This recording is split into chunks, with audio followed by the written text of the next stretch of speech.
Vivekananda school की कक्षा 12वीं की छात्रा खुशी जैन आपसे प्रश्न पूछना चाहती हैं। ये अच्छी बात है, खुशी से शुरू हो रहा है। 2 वर्षों से हम अपनी पढ़ाई ऑनलाइन मोड में कर रहे हैं। इंटरनेट के इस्तेमाल से हम में से बहुत से बच्चों में सोशल मीडिया और ऑनलाइन गेमिंग की एडिक्शन सी हो गई है। इस स्थिति से बाहर निकलने के लिए क्या करें? How to stay motivated and succeed when we have so many of backlog? Thank you, sir. एक साथ आप लोगों ने इतना सवाल पूछ लिए हैं कि ऐसा लग रहा है कि मुझे ही पैनिक से गुजरना पड़ेगा। थोड़ा अपने आप को पूछिए कि जब आप ऑनलाइन रीडिंग करते हैं तो सचमुच में रीडिंग करते हैं कि रील देखते हैं?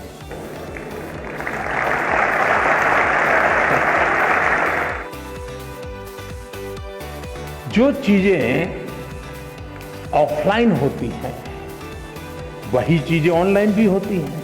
इसका मतलब है कि माध्यम समस्या नहीं है, मन समस्या है। क्या छात्र परीक्षा से डरते हैं या अपने माता पिता और शिक्षकों से?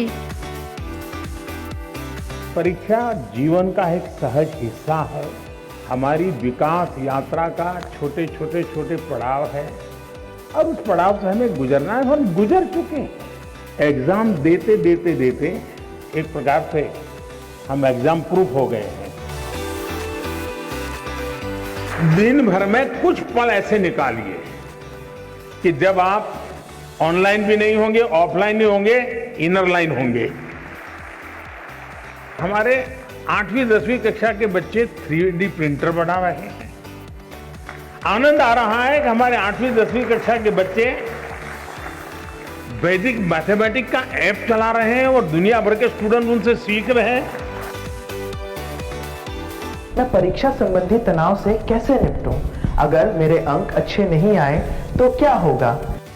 कि आप कभी एग्जाम को ही एक चिट्ठी लिख दो, हे डियर एग्जाम, और उसको लिखो तुम क्या समझते हो, मैंने ये तैयारी की है, मैंने ये तैयारी की है, मैंने ये मेहनत की है, मैंने इतना प्रयास किया है, मैंने ये पढ़ा है, मैंने ये लिखा है, मेरी इतनी नोटें भरी हुई है, मैं टीचर के साथ इतने घंटे बैठा हूं, मैंने मम्मी के साथ इतना समय बिताया है, मैं मेरे पड़ोसी के छात्र ने अच्छा काम किया तो उसके जाकर अरे मैं इतना सीख करके आया, तुम कौन होते हो मेरा मुकाबला करने वाले?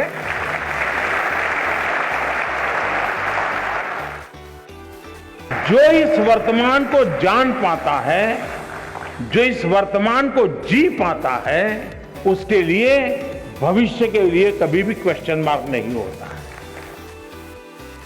इसका मतलब कि आप पर प्रेशर है टीचर का, आप पर प्रेशर है पेरेंट्स का, और इसलिए आपको उलझन है कि मैं मेरे लिए कुछ करूं कि उनके कहने पर करूं। अब उनको समझा नहीं पा रहे हैं और मैं अपना छोड़ नहीं पा रहा हूं। ये आपकी चिंता मैं महसूस कर रहा हूं। मुझे समाज से भी यही आग्रह है कि आप बेटे बेटी में कोई अंतर मत कीजिए, दोनों को समान अवसर दीजिए। और मैं कहता हूं शायद समान इन्वेस्टमेंट से ही, समान अवसर से ही अगर बेटा 19 करेगा तो बेटी 20 करेगी। अगर मैं मेरे कर्तव्यों का पालन करता हूं मतलब कि मैं किसी के अधिकार की रक्षा करता हूं। हमारे देश में किसी को अपने अधिकारों के लिए लड़ना न पड़े, ये हमारा कर्तव्य है और उस कर्तव्य का उपाय भी हमारा कर्तव्यों का पालन है। अगर हम कर्तव्यों का पालन करते हैं, हमारे लिए जो जिम्मेवारियां हैं उसको पूरा करते हैं।